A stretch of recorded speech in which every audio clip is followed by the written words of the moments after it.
Any other sound effect, apart from the fact that there needs to be very tight naming conventions and the way that the markers link with the events, you just need to, with the tool, make sure that everything is kind of hooked up. So let's say if a piece of music, for a simple one, may have 3 chord chains of, let's say, F, B flat, and C. The events might be entitled paint red underscore F, and then you'd have paint red underscore B flat, and so on and so forth for all the different colours.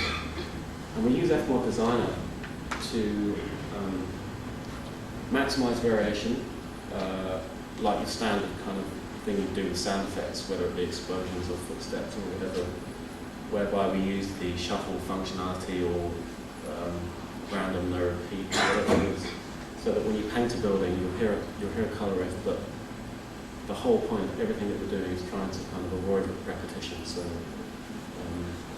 we'll be using the randomization elements within Fmod to actually play back a certain RAM resident colour riffs. Quite a lot of editing, chopping and stuff within each track, because each track is around 250 colour riffs across 7 instruments, so maybe around 30 or so for each instrument.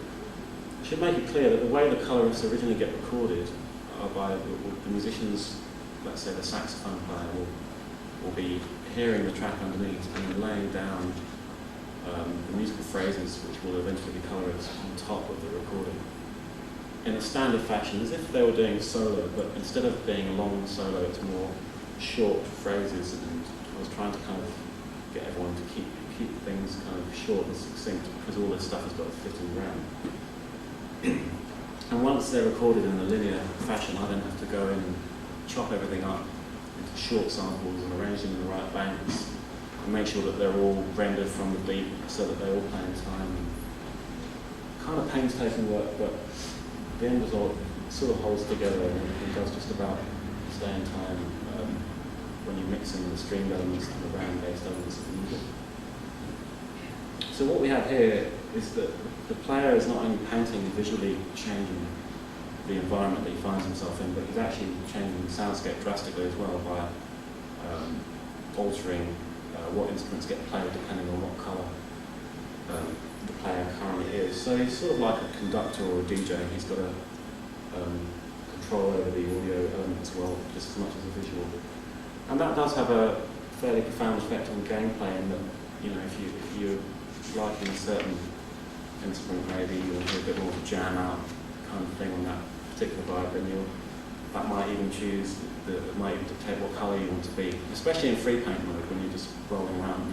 You don't have to stick to various challenges which are given to you throughout the game. So we talked about the interleaved strings, and we talked about the colour riffs that play on top of that. Now, musical sound effects are another element which kind of fit into the whole makeup of the interactive audio experience. They work in a similar way to the colour riffs, and importantly, they're kind of associated with each musical track. So, when you complete a challenge, for example, you'll hear a certain little musical sound effect. And it's not a standard musical sound effect that plays and it is tied to the certain level that you're on. It's actually tied to the music track that's playing. So it's kind of more part of the music itself rather than the level or the environment that the blob is in. So when we paint a billboard, for example, there are these black and white billboards that can be transformed into colourful posters. The sound effect that plays is more of a musical riff rather than an actual traditional sound effect for something like that happening within the game. They also reside in RAM.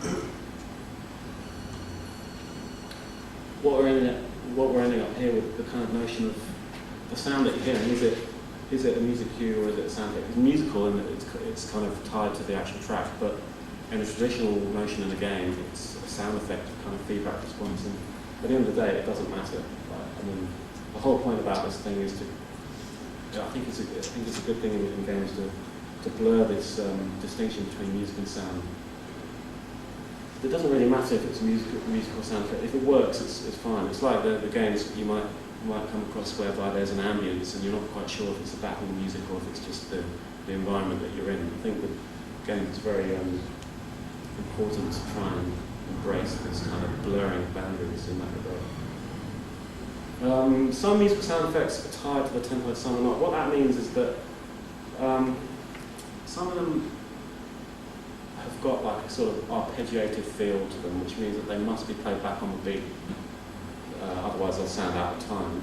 And some of them can just play willy-nilly at any time, as long as the chord marker is correct underneath it. It's just it just makes it slightly more musical by tying it to the tempo as well. I hope everyone's kind of still sort of with me on this. I know it's quite a lot to sort of just churn out in one go. Again, the musical sound effects wait until the beat markers are hit. And we also have, well, it's not really a key marker, but it's kind of like a tonality for what the track might be doing. Because the problem is with this is that if you've got so many events which have been happening, whether it's a style pickup or a challenge complete sound or landmark paint sound, if the track underneath is changing harmonically and musically, there's so many possibilities that you're going to end up running out of RAM and also sanity for the amount of events that you're going to have to cover all bases. So a lot of the time it's about a compromise with some of the sound effects.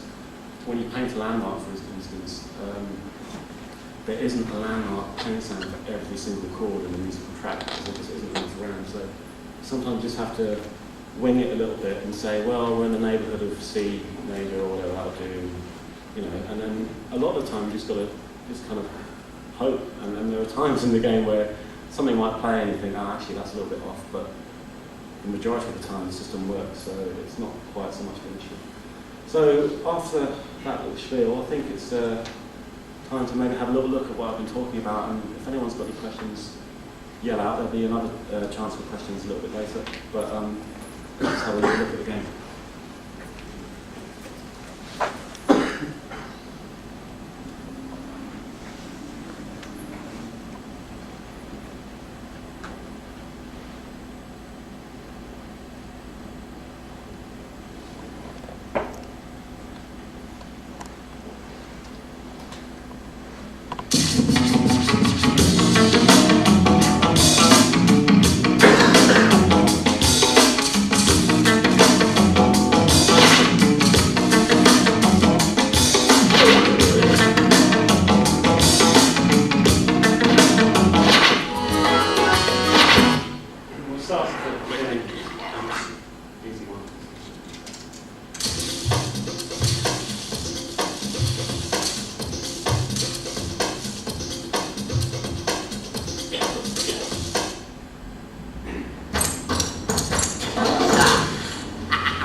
Blob, the yours inked, is always held much harvest color.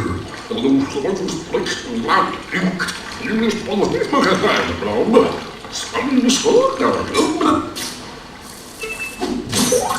So now that I'm ready to put this guy under a red robot, you can suck him out and change him. And with this track, the red is actually a female vocal selection samples which are harmonized according to what the track is doing.